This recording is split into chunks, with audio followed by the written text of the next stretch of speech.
कि पाकिस्तान ने अगर एटम बम चला दिया तो फिर हिंदुस्तान के मंदिरों में घंटियां बजेंगी और ना ही हिंदुस्तान की जमीन पर घास उगेगी। नरेंद्र मोदी ने पाकिस्तान की एक के बाद एक बेइज्जती करने की कसम खाई हुई है, यानी एक के बाद वो एक अटैक कर रहे हैं पाकिस्तान के ऊपर, और पाकिस्तानी जो हुक्मरान है वो तो बिल्कुल ठंडे होकर बैठे हुए हैं। डायरेक्ट गारसिटी अपना मुंह उठाकर लेकर जाते हैं इसरो के अंदर, इसरो के हेडक्वार्टर्स का विजिट करते हैं। वहां जाकर बड़े सरप्राइज हो जाते हैं, वहां जाकर बड़े हैरान हो जाते हैं कि वाह भाई, इंडियन स्पेस एजेंसी इतना जबरदस्त काम कर रही है। यूएस के एम्बेसडर जो हैं वो इंडियन के इसरो पहुंचे वहां पर, और उस जगह पर उन्होंने ये बात की है उनके जो डायरेक्टर हैं सोमनाथ उनसे कि क्यों ना अमेरिका और इंडिया मिलकर क्वाड सैटेलाइट जो है वो बनाए। एक वीडियो सोशल मीडिया पर सर्कुलेट कर रही है। ये वीडियो नरेंद्र मोदी की है, गुजरात की कसाई की है। इसने फिर पाकिस्तान के खिलाफ बकवास की, जहर निकाला। जो पाकिस्तान 70 सालों से भारत को परेशान कर रहा था, आज उसके हाथ में बीच का कटोरा है। नरेंद्र मोदी का थोड़े दिन पहले भी एक स्टेटमेंट आया था कि पाकिस्तान अपनी 2 वक्त की रोटी का बंदोबस्त कर ले तो बड़ी बात है। दफा करें, वो वक्त चला गया जब पाकिस्तान से हमें खतरा हुआ करता था। अभी तो पाकिस्तान के बहुत बुरे हालात है। वो बता रहे पाकिस्तान तो फकीर बन गया है, वो तो अब हमसे लड़ ही नहीं सकता, हमारा मुकाबला कर ही नहीं सकता। ऐसे हद तक अमेज जुमले नरेंद्र मोदी ने बोले और हमने सुने। भारत के साथ खास तौर से वेपन्स की और स्पेस की और आर्टिफिशियल इंटेलिजेंस की और एयर की टेक्नोलॉजी शेयर करो कि भारत धीरे धीरे धीरे धीरे धीरे करके एक ऐसे लेवल पे आ जाए कि जब चीन के साथ लड़ाई हो तो चीन की दोनों टांगें भारत तोड़। रोशनियों के शहर कराची में इस वक्त अंधेरों के डेरे हैं, बिजली आती कम है, जाती ज्यादा है। मुल्क के सबसे बड़े शहर में लोड शेडिंग का जो दौरानिया है वो 15 घंटे से भी तजावुज कर चुका है, और रही सही कसर जो है वो आग बरसाते सूरज और हीट वेव ने पूरी कर दी। सर इसी के साथ एक चीज और भी कि अभी 2 दिन पहले ये खबर आई कि रशिया भी ये चाहता है कि इंडिया और रशिया मिलकर एक फ्लोटिंग न्यूक्लियर प्लांट बनाए। बात कौन कर रहा है? ये एक कसाई बात कर रहा है, ये कोई पॉलिटिशियन नहीं है बल्कि एक कसाई ज़हनियत है। और ये इसी तरह की गुफ्तगू भी, अब गुफ्तगू तो ठीक है बहुत सारी हवालों से, लेकिन ये इस तरह की गुफ्तगू आज कर रहे हैं। तो मैं इस नरेंद्र मोदी को आज इस प्लेटफॉर्म से बता देना चाहती हूँ, जवाब देना चाहती हूँ इस बात का, बतौर पाकिस्तानी। हमारे प्यारे पाकिस्तान के बारे में अगर बात करोगे तो मुंह तोड़ जवाब मिलेगा। ऐसा मुंह तोड़ेंगे कि फिर ये मुंह बात करने के काबिल नहीं रहेगा नरेंद्र मोदी साहब। पाकिस्तान 70 सालों से हमें डराता रहा। पाकिस्तान के हाथ में बॉम्ब था और हम लोग डरते रहे, यानी पाकिस्तान से खौफजदा होते रहे। लेकिन अब पाकिस्तान के हाथ में बॉम्ब के बजाय कटोरा है, और ये पाकिस्तान दुनिया भर में भीख मांग रहा है। 25 करोड़ मुसलमानों की आबादी वाली एटमी रियासत अल्हम्दुलिल्लाह, उसके लिए मत भूलो कि बॉम्ब का गोला अब खाली बॉम्ब का गोला नहीं रहा है नरेंद्र मोदी, ये एटमी गोला बन चुका है। नमस्कार दोस्तों, स्वागत है आप लोगों का हिंदुस्तानी स्पेशल के एक और नए वीडियो में। दोस्तों जैसे आप जानते हैं कि लगातार पाकिस्तान जो है वो मोदी के ऊपर बात करता है, लेकिन जिस तरीके से मोदी जी ने एक बहुत बड़ा बयान दिया है, और उन्होंने रैली में एक बयान देते हुए कहा है कि जो पाकिस्तान है, जो कि पहले हमें जो है वो डराने की कोशिश करता था, आज वो कटोरा लेके घूम रहा है। ये पाकिस्तानी मीडिया को काफी ज्यादा मिर्ची लग गई है, और इसमें पाकिस्तान के बड़े बड़े एंकर से लेकर फिजा खान जो है वो भी इस पर रिएक्ट कर रही है कि मोदी जो है वो कहीं ना कहीं हमको चिढ़ा रहा है और कहीं ना कहीं हमको बर्बाद करने की कोशिश कर रहा है। दोस्तों इस वीडियो में आप वीडियो की इंट्रो में आपने देखी कैसे फिजा खान जो है वो गुस्से से लाल हो गई है, और उसका ये कहना है कि हमारे एटम बम जो है वो किसी को दिखाने के लिए नहीं रखे हुए हैं। लेकिन जिस प्रकार की स्थिति पाकिस्तान की बन गई है, और पाकिस्तान का ये भी कहना है कि मोदी हमारी रोज बेइज्जती कर रहा है, लेकिन हमारे सियासतदान, हमारे आर्मी के जो चीफ है वो कभी भी इसके ऊपर बयान नहीं देते।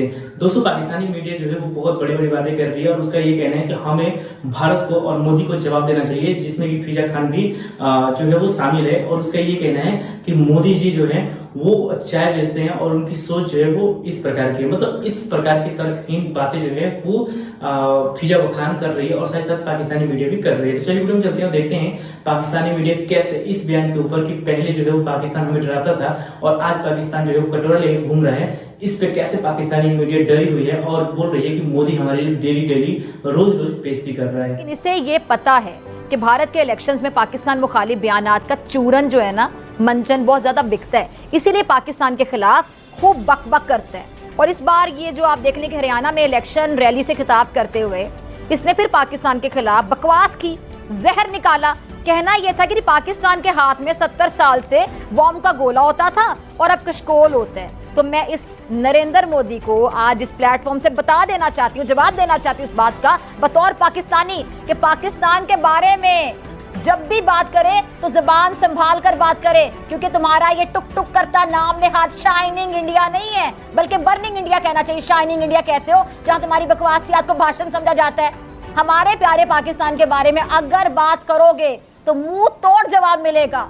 ऐसा मुंह तोड़ेंगे कि फिर ये मुंह बात करने के काबिल नहीं रहेगा। नरेंद्र मोदी साहब, ये गुजरात नहीं है कि जहां के बेबस निहत्थे मुसलमानों को तुमने खून में नहलाया और आग में जलाया। ये पाकिस्तान है, मेरा प्यारा पाकिस्तान, 25 करोड़ मुसलमानों की आबादी वाली एटमी रियासत। अल्हम्दुलिल्लाह अपने इंतखाबी जो आइटम है ना, उसके लिए मत भूलो कि बॉम्ब का गोला अब खाली बॉम्ब का गोला नहीं रहा है नरेंद्र मोदी, ये एटमी गोला बन चुका है। हमारी शराफत और खामोशी को हमारी कमजोरी ना समझना।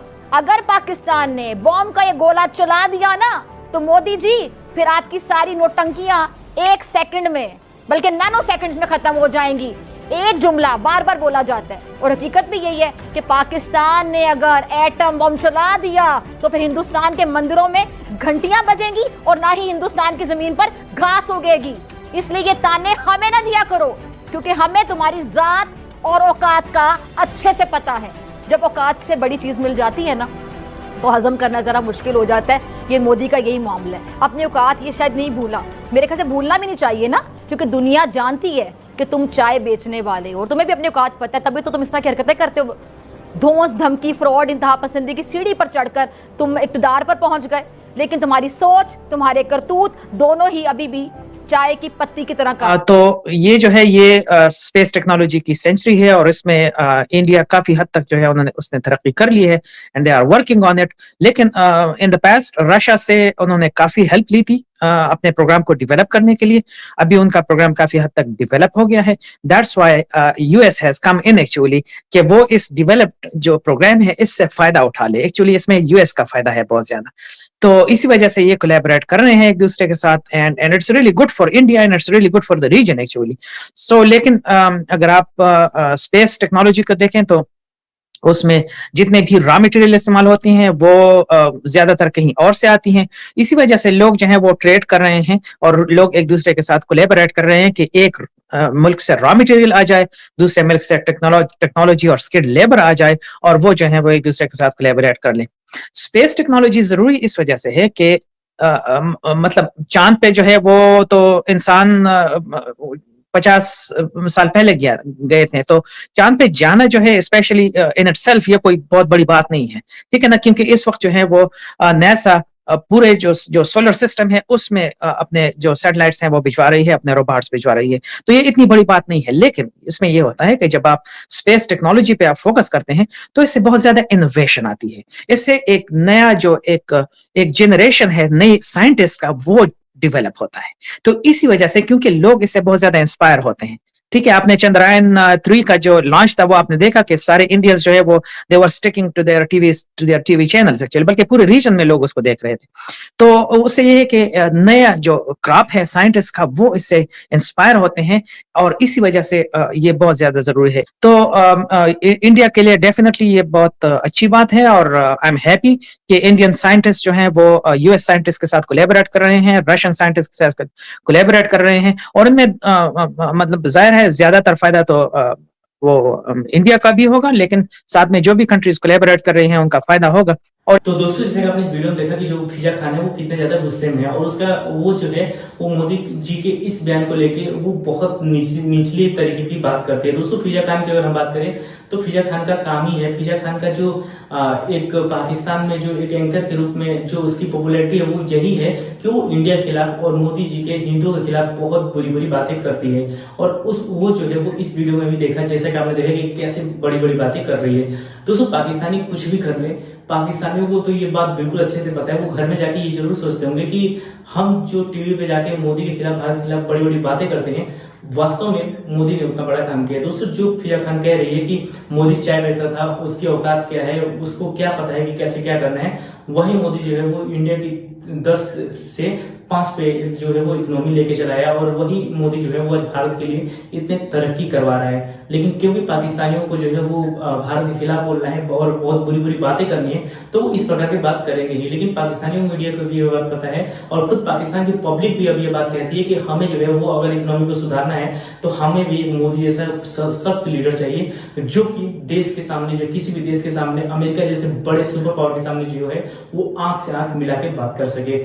दोस्तों एक तरफ तो इस पे बात हो रही है, दूसरी तरफ इस चीज पे भी बात हो रही है कि जो क्वाड जो सैटेलाइट है उसके ऊपर भी बात हो रही है, क्योंकि क्वाड सैटेलाइट अगर भारत जो है वो अमेरिका और मिलकर बनाते हैं तो इससे इंडिया को काफी ज्यादा जो है फायदा होगा और इस सैटेलाइट से जो चीन है उस पर सख्त नजर, पाकिस्तान पे सख्त नजर रखा जा सकता है। तो दोस्तों पाकिस्तानी मीडिया बहुत ज्यादा जल रही है और खास करके इस सब बयान के आने के बाद उनका ये कहना है कि हमारे जो लीडर है वो क्यों इस बयान का जो है वो रिप्लाई नहीं करते हैं, भारत को क्यों जवाब नहीं देते हैं। तो दोस्तों बस आज के लिए इतना ही। आई थिंक कि आप लोगों को वीडियो अच्छा लगा होगा। वीडियो अच्छी तो वीडियो को लाइक और चैनल हिंदुस्तानी स्पेशल को सब्सक्राइब कर लें, क्योंकि हम आपके लिए इंटरेस्टिंग वीडियो लाते रहते हैं। मिलेंगे इस वीडियो से, तब तक के लिए हिंदुस्तानी स्पेशल।